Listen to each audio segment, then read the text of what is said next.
आता. तर मित्रांनो एक 150 किलोमीटर अंतर आहे. गडिंग्लज ते निंगापूर आपण आता प्रवास करणार आहोत. थोडा पाऊस यायला लागला आहे मित्रांनो. जायची सुरुवात करावी म्हटलं तर लगेच पावसानं हजेरी लावली मित्रांनो. मोठाच्या मोठा पाऊस सुरू आहे. काय माऊली काय तयारी काय शाळेकडे जायचं मित्रांनो. हनुनाळ्यातील लक्ष्मण भीमगोंडा पाटील हे आपल्यावर आहेत आणि त्यांचा एक व्यवसाय आहे तो म्हणजे फेटे बांधण्याचा. 70 83 हां 62 72 70 83 72 62 72 हा त्यांचा नंबर आहे. तुम्ही जरूर कॉल करा.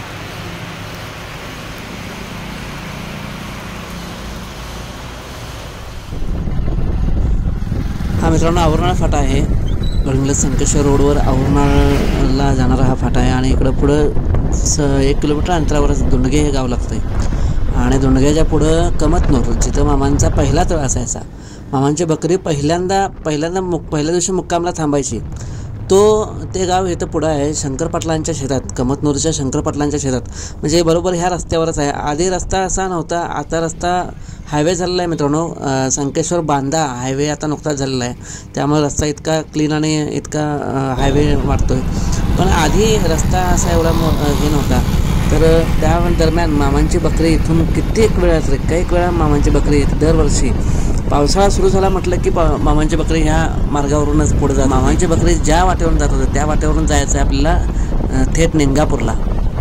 मित्रांनो संकेश्वरमध्ये आपण आता आलो आहे. हा रस्ता जो जातो आहे तो बेळगावला जातो आहे आणि इकडं आपल्याला पुढं आरभावी गोकाक हुक्केरी अशी गावं लागतात आणि त्याच्या आधी कमतनूर राक्षी कोटबागी वगैरे ही गावं लागतात. हे संकेश्वरचं बस स्टँड आहे.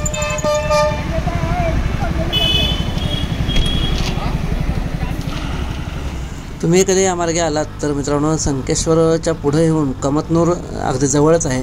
तर त्या कमतनूरला तुम्ही जायला विसरू नका.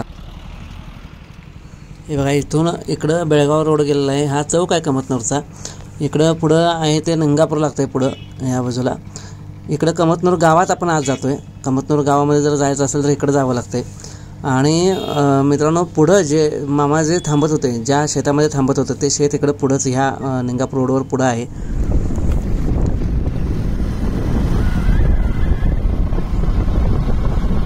दुंडग्याच्या पुढच्या बाजूला एक विहीर होती मित्रांनो आणि त्या विहिरीमध्ये पाणी प्यायला काही काळ थांबत होते लोक. आणि त्यानंतर पुढं आल्यानंतर दुंडग्याच्या पुढच्या बाजूलाच एक मोठं झाड होतं आणि त्या झाडाखाली विसावा घेतल्यानंतर मामा लहान मुलांना पाठीमागे आवरणाला पाठवत होते.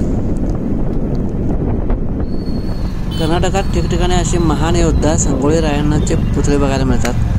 बऱ्याच ठिकाणी हे पुतळे असतात आणि बऱ्याच ठिकाणी त्यांना खूप इथं मानलं जातं संगोळी रायण्णांना. हे स्वातंत्र्यवीर होते. कारण थोडं चहा घ्यायसाठी थांबलोय. कारण असं थोडं विश्रांती घेतच जायला पाहिजे. एवढा आमचा प्रवास आहे. थोडं विश्रांती घेतच जायला पाहिजे. एक चहा आहे. मी आता आलो मित्रांनो हुक्केरीच्या पुढं आलोय. नॅशनल हायवे हिडकल डॅम इकडं या साईडला आहे. हिडकल डॅम हुक्केरी इकडं पुढं आहे. नॅशनल हायवे 4 पण आपण पुढं आहे. संकेश्वर पण पुढं आहे. तर ह्या मार्गे संकेश्वर मार्गे इथून आपण आलो आहे आता आणि आपण इकडं जाणार आहे. इकडं पुढं आपल्याला आरभावी लागते. त्यानंतर पुढं गोकाक लागते. गोकाकच्या अलीकडूनच आपल्याला वळायचं आहे. इकडं लेफ्ट टर्न मारायचा आहे. लक्षात ठेवा कधी पण आला तर गोकाकच्या अलीकडंच एक लेफ्ट टर्न आहे. तिथून आपल्याला निंगापूरला जायचं आहे. पुढं गोकाककडे जायचं नाही. आणि इकडं गेला तर हिडकल डॅम लागते. गोकाकपासून इकडं वळला तर बुधनूर लागते. म्हणजे बुधनूर म्हणजे सिद्धाप्पा सुराणावरे यांचं गाव.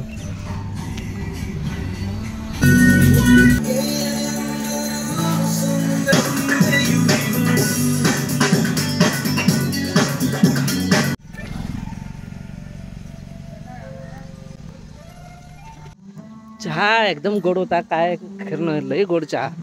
आपल्यासारखा चहा काय इकडे मिळाला नाही मला. ते काय बरं वाटलं नाही चहाचं. निघूया आपण. राक्षी स्टॉप राक्षी जवळ आहे मित्रांनो. हा राक्षी नाका आहे पुढचा आणि इथून आपल्याला 70 किलोमीटर अजून पुढे जायचं आहे. चला निघूया आपण. जास्त शूटिंग करत नाही मित्रांनो कारण तिथं पोचणं महत्त्वाचं आहे आणि तिथं पोचून आपल्याला लवकरात लवकर शूटिंग घेऊन परत येणं महत्त्वाचं आहे. कारण आजचं जे आहे नियोजन ते असं निवांत नियोजन नाही आहे. खूप उशीर लागणार आहे.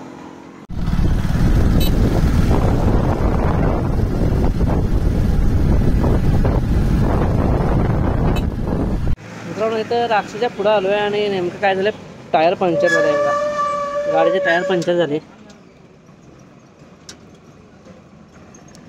त्यामुळे आता इथं पंक्चर काढून घ्यायला पाहिजे. एवढ्या लांबून तिथून ढकलत आलो, आणलं मित्रांनो गाडी. पाठीमागचा टायर जरा बदलून घ्यायला पाहिजे. पाठीमागच्या टायर म्हणजे पाठीमागच्या टायरमध्ये नवीन टायरच टाकायला पाहिजे. टायर फार खराब झाला, एकदमच खराब झाला. टायर गेली आज, मला वाटतं ट्यूबलेसच टाकलेली बरं. इतके दिवस मित्रांनो मी काम करतो आहे, इतके दिवस हे व्हिडिओ वगैरे करतो आहे, पण ह्या सगळ्या प्रॉब्लेममधून जातो मी. म्हणजे ह्याच्या आधी मी कधी व्लॉगचे व्हिडिओ केले नाहीत, पण आता व्लॉगचे व्हिडिओ केलेत त्यामुळे तुम्हाला कळतं आहे की काय काय प्रॉब्लेम मला फेस करायला लागतात. तर कधी कधी गाडी खराब होते, कधी पंक्चर होतं आहे. आणि ह्या वेळेला विचारायला कोणी येत नाही. फक्त विचारतात लोक काय की यूट्यूबमधनं किती पैसे मिळतात. अरे बाबांनो, यूट्यूबमधनं पैसे मिळत असते तर फार मोठा बंगला माझा झाला असता आत्तापर्यंत. मी 10 वर्ष झालं काम करतो आहे, 10 वर्ष झालं राबतो आहे. आणि 10 वर्षात मी जर महिन्याला निदान 4-5 हजार जरी कमवले असते तर आत्तापर्यंत किती मोठे रक्कम मिळाली असते बघा मला. तर यूट्यूबमधनं पैसे अजिबात काय मिळत नाहीत. हे फक्त आणि फक्त मामांच्यासाठी, मामांचे आपलं जाता आपल्या आयुष्य आहे तोपर्यंत मामांचं जे कार्य आहे ते जगासमोर मांडायचं. म्हणजे जेणेकरून आपल्या आयुष्यातला काही भाग त्यांच्यासाठी द्यायचा आणि त्यांचं जे चरित्र आहे ते सगळ्या जगासमोर मांडायचं, हा एकमेव उद्देश आहे मित्रांनो. आणि मला असं वाटतं की आपण ज्या वेळेला ह्या जगातून जाणार तिथं वर गेल्यावर त्या देवाला उत्तर द्यायला आपल्याकडे काहीतरी जागा पाहिजे की देवा हे बघ मी हे करून आलो. तर एवढ्यासाठी हे सगळं चाललं आहे. आणि लोकांना काय वाटतं पैसे ह्याच्यातनं भरपूर मिळत असतील, हे मिळत असेल, पण तसं काय नाही आहे मित्रांनो. अगदी म्हणजे अगदी तुटपून जी रक्कम मिळते, पैसे मिळत नाही तसं नाही, पण फार म्हणजे फार कमी. एकदा व्हिडिओ टाकला की मित्रांनो 4000 पण व्ह्यूज आपल्याला येत नाहीत. 1500 ते 2000 व्ह्यूज येतात. आणि एवढ्या व्ह्यूजला काय पैसे मिळणार, काही पैसे मिळत नाहीत. मला वाटतं एकदा व्हिडिओ टाकल्यानंतर 60 ते 70 हजाराच्या वर व्ह्यूज असले तर तुम्हाला महिन्याला 10,000 रुपये मिळतात. पण हे काय खरं नाही.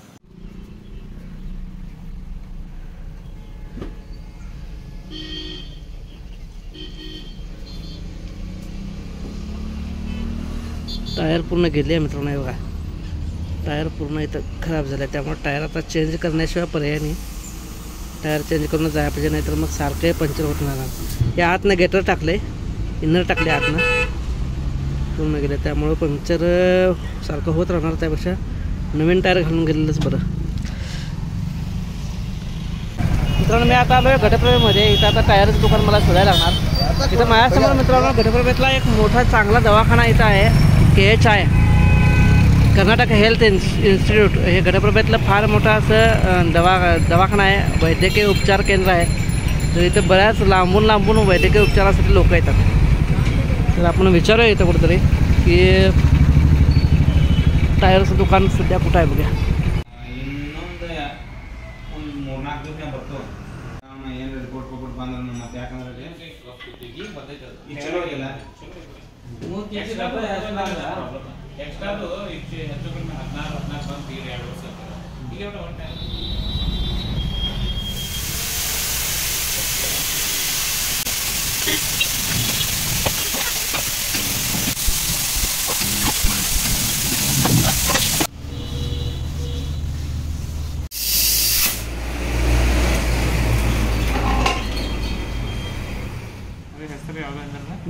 ನಮ್ಮದು ಹೆಸರು ನಮ್ಮದು ಮಹಾಲಿಂಗುಂಡ ಕೋಟ್ ಘಟಪ್ರಭಾ ಮೇನ್ ರೋಡ್ ಕಾಳಿನಪೇಟೆ.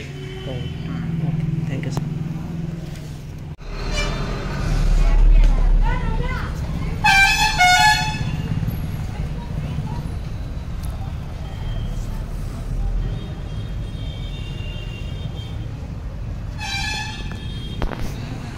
गाडी तर झालेली आहे. आता टायरचा काय प्रॉब्लेम नाही, ट्यूबलेस टायर टाकली आहे. आता निघूया, वेळ झाला आहे खूप. हे सगळे प्रॉब्लेम मित्रांनो प्रत्येक वेळा मी टाकत बसत नाही, कारण आज हे ब्लॉग करायला म्हणून तुम्हाला माहीत झालं. पण असे बरेच वेळेला आता माझ्याबरोबर ज्यांनी फिरले त्यांना बऱ्याच वेळेला अनुभव आहेत. महादेव परागटे साहेब असतील, शहाजी पांढरे साहेब असतील, अमोल भोसले असतील, वसंत कामते असतील, ह्या बाकीचे उदय काटकर वगैरे ह्या सगळ्या लोकांना अनुभव आहेत माझ्यावर फिरताना. त्यांच्यावर फिरताना सुद्धा मला काही बऱ्याच वेळेला प्रॉब्लेम आलेले आहेत. आणि मला असे सारखे प्रॉब्लेम्स फेस करतच काम करावं लागतं. तर इथं समोर आपण गोकाकडे जातो आहे आणि ह्या डाव्या साईडला जो रोड वळला आहे त्या डाव्या साईडच्या रोडनं आपण निंगापूरला जायचं आहे. आपण आलो संकेश्वरवरून आलो. समोर जो रोड गेला आहे तो हे आरभावे आहे मित्रांनो. आरभावे म्हणजे मामांचं गाव. इथे बघा आरभावे मठ म्हणलेलं आहे. इथं ते एक चांगला मोठा असा मठ आहे.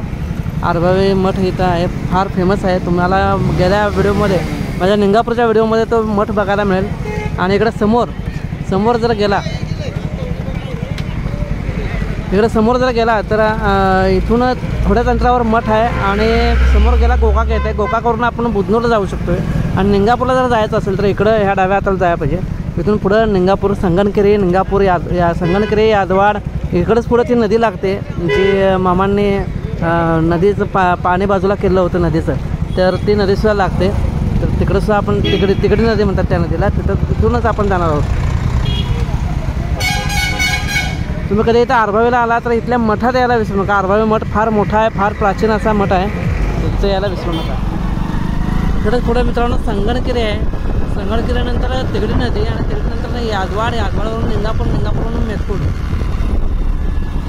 मित्रांनो नमस्कार. मी आता आलो आहे तिगडी नदीजवळ, म्हणजे ज्या ठिकाणी तिगडी नदीचा पूर्ण व्हिडिओ मित्रांनो मी आपल्या चॅनलवर टाकलेला आहे. तर तो व्हिडिओ पाहण्यासाठी सर्च करा बाळूमामा कृपा पार्ट 1231.